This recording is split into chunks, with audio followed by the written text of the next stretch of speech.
donc je le récupère. Cool. Voilà. Elle me manque comme ça.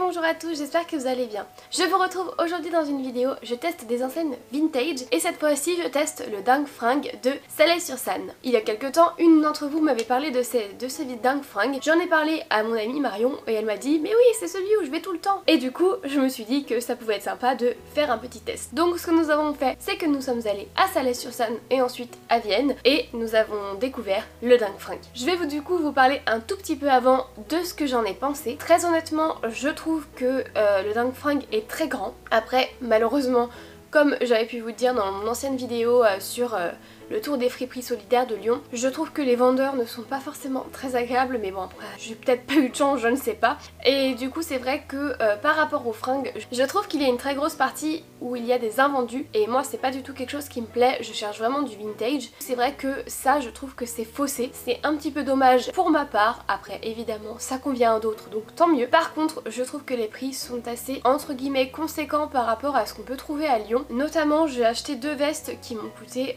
bien plus cher que ce que j'ai l'habitude d'acheter et je trouve que c'est un peu dommage. Du coup ce que je vais faire c'est que je vais vous présenter les pièces et je reviendrai dessus après. Je vais commencer par les deux pièces que j'ai achetées qui m'ont coûté à L2 je crois 3 €. Donc en fait Marion avait trouvé aussi des pièces, plusieurs pièces qui coûtaient 4,50 € l'unité et vous savez ça va en dégradant, c'est à dire que plus vous achetez plus les prix sont bas. Nous avons tout mis ensemble pour que ça fasse un prix un peu moins conséquent et au lieu de payer 4,50 € l'unité j'ai payé 6 € les deux, ce qui est quand même bien plus avantageux disons-le. Donc j'ai trouvé, faut que j'arrête de dire donc, je suis désolée c'est vraiment un tic de langage. J'ai trouvé ce petit top-ci, voilà très simple, vintage, noir avec un très beau dos. J'essaierai de vous montrer évidemment porté parce que là on voit absolument rien. Je ne connais pas la marque, je ne connais pas la composition non plus. Je l'ai vu en sortant, je me suis dit qu'il était très bien et je pense avec un pantalon un peu large pour l'été ça peut être super joli. Deuxième pièce qui m'a coûté 3 €. J'ai trouvé ce petit top noir très près du corps, très simple encore une fois. La marque c'est Les Feux de la Mode Paris, je pense pas que ce soit du Made in France très honnêtement. La composition c'est... Ah si, fabriqué en France, pardon, j'ai été mauvaise langue. La composition c'est du viscose et de l'élastane. Je pense que c'est le genre de t-shirt parfait pour mettre avec pareil un pantalon assez large etc. En ce moment j'aime bien les pattes def donc je me dis que ça peut être parfait avec et je n'en avais pas, c'était donc l'occasion. On va passer aux vestes que j'ai trouvées qui n'étaient donc pas dans la partie où les prix sont en dégradant, enfin vous voyez en fait croissant décroissant quoi, enfin plus on achète moins c'est cher et ces vestes n'étaient pas dans cette partie là. Je vais commencer par la première veste que j'ai vue qui est très particulière et que normalement je vous ai mis juste avant dans les essayages. Cette veste-ci, voilà, qui est un petit peu un... comment on dit? Je perds mes mots. Je ne sais plus comment on dit. Un kawaii, voilà. Un peu un kawaii, un cache, un coup de vent, etc.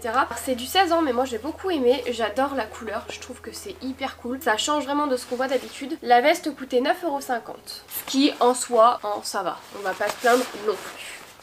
Dernière veste que j'ai trouvée et pas des moindres puisque j'ai eu un très gros coup de cœur pour celle-ci. Je l'ai vue un peu en refaisant un dernier tour dans les vestes. Je cherchais en fait, pour tout vous dire, une doudoune histoire de quelque chose en fait qu'on puisse mettre en dessous des autres vestes etc. parce que j'aime bien avoir bien chaud. Finalement je suis tombée sur celle-ci qui n'a strictement rien à voir mais j'ai eu un coup de cœur donc je l'ai prise avec moi. Il s'agit de cette veste, de cette doudoune hyper grande d'Amar. Donc quand je vous parlais des prix elle m'a coûté 16 €, ce qui je trouve est un petit peu abusé honnêtement. Je ne sais pas si c'est de la seconde main ou enfin du vintage de la seconde main ou tout simplement si c'est de la nouvelle collection. Étant donné qu'il n'y en avait qu'une je dirais que c'est vintage mais vu elle était placée je ne sais pas trop. Les boutons sont hyper canon aussi, j'aime beaucoup. Elle est un petit peu sale, il faudra que je la lave avant de la porter évidemment. J'ai eu un très gros coup de cœur et franchement je l'ai essayé, je pensais pas du tout. Et très honnêtement je ne regrette absolument pas mon achat parce qu'elle est trop belle. Vous savez c'est le genre de veste qu'on a envie de mettre et en fait où on se sent comme dans sa couette. C'est exactement ce que je ressens quand je la porte. franchement c'est trop agréable, j'ai beaucoup aimé. Dernière pièce que j'ai trouvée, et alors là je ne sais pas ce qui m'a pris, j'ai acheté ces chaussures-ci qui ne sont normalement pas du tout mon style de chaussures, qu'on se le dise, sauf que je les ai essayées et je me suis dit waouh mais elles sont carrément trop cool. Donc je les ai prises. Elles ont coûté 12,50€. Bon clairement ça ce sont des invendus, mais bon on va me pardonner hein, on va dire. Je sais pas pourquoi, j'ai adoré. Bon alors vraiment c'est du cuir etc. Donc on peut dire que c'est plutôt de la bonne qualité. Et voilà je sais pas pourquoi j'ai beaucoup aimé, donc je me suis dit que voilà j'allais tester. J'en avais trouvé d'autres, ce sont des escarpins un peu style poil en rayures un peu animales etc. que j'avais beaucoup aimé, sauf qu'elles coûtaient 19,50€ et je me suis dit que clairement pour le peu de fois que j'allais les mettre je ne voulais pas mettre autant de sous dans ça, donc j'ai dit non.